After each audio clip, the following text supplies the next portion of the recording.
దేవుని చిత్తమండి, దేవుని చిత్తమండి, దేవుని చిత్తమండి అని అంటారు.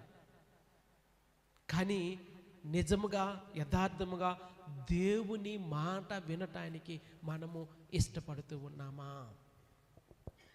ప్రియులారా, మన అర్పణలు కాదు దేవుడు కోరేది, మన బలులను కాదు దేవుడు కోరేది, ఆయన మాట వినడము శ్రేష్టము. అందుకే దేవుని వాక్యంలో చాలా స్పష్టంగా ఇక్కడ మనకు తెలియచేయబడతా ఉంది. ప్రియులారా, ఆలోచించుము, బలులు అర్పించుట కంటే ఆజ్ఞను గైకొనుటయు, పొట్టేలు క్రొవ్వు అర్పించుట కంటే మాట వినుటయు శ్రేష్టము.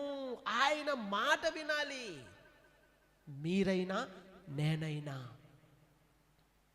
ఆయన మాటను మనం వింటూ ఉన్నామా, లేదా మనకు నచ్చినట్లుగా మనకు తోచినట్లుగా మనం ప్రవర్తిస్తూ ఉన్నామా? పరిశీలన చేసుకో.